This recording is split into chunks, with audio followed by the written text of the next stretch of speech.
लोगों को धोखा दिया है। आपने उनकी लोकतंत्र की सबसे बड़ी ताकत को छीन करके उनकी असमत को, उनकी हिस्सेदारी को, उनके हक और अधिकार को खत्म किया है।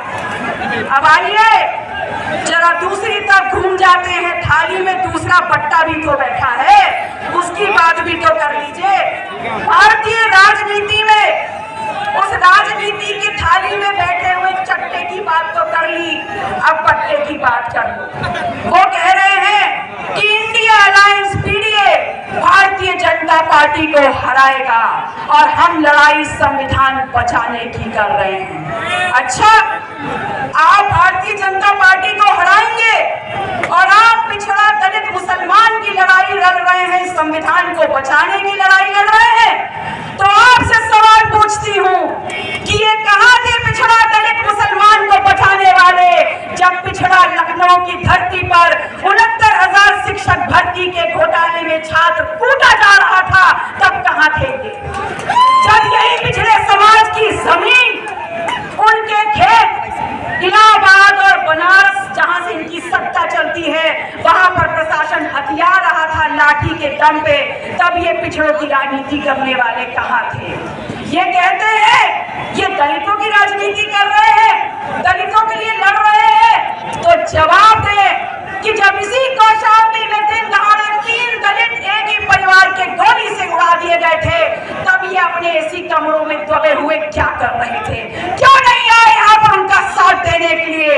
और तो और ये तब कहाँ थे जब इसी 75 साल की आजादी वाले देश में एक दलित के सर से पेशाब कर दी गई थी और दलित की राजनीति करने वाले ये लोग एसी कमरों में खिड़की बंद किए बैठे थे।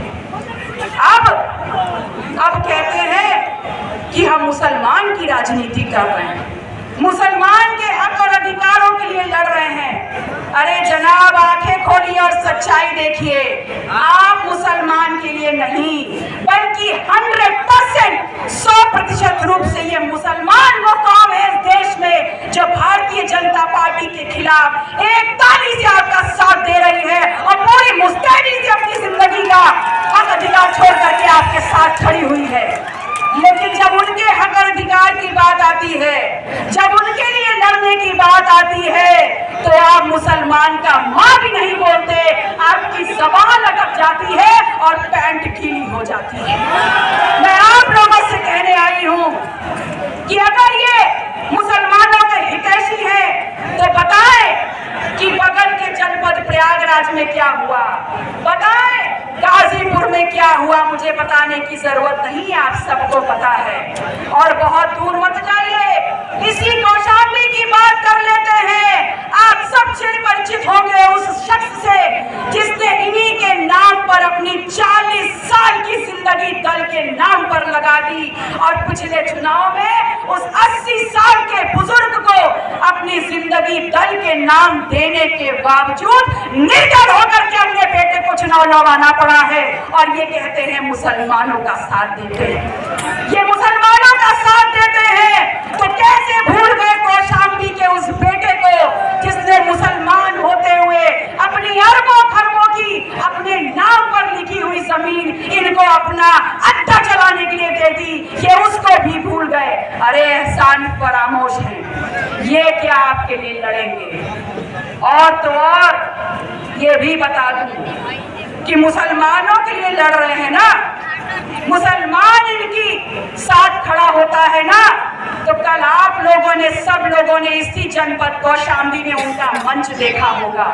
क्या उनके मंच पे लगे हुए बैनर पे जिनको हम मानते हैं, आप सब मानते हैं, समाजवादी पार्टी के कद्दावर नेता आजम खान साहब की क्या 1 मिलीमीटर की फोटो भी दिखाई दी थी? और कहते हैं कि हम मुसलमानों की बात करते हैं।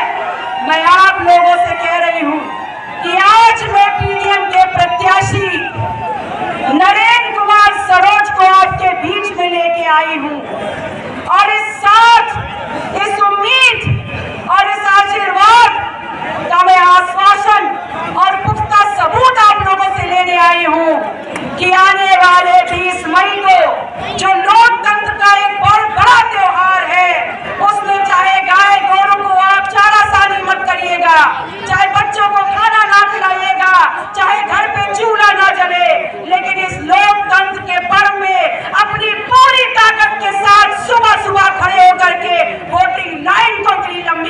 कीजिएगा कि सबको एहसास हो जाए कि नरेंद्र कुमार का चुनाव निशान जो ईवीएम मशीन पे नंबर 4 पर दिखाई देगा लिफाफा, वो आप सबका शुभ संदेश लेकर के वो लिफाफा कौशाम्बी से सीधे दिल्ली जा रहा है।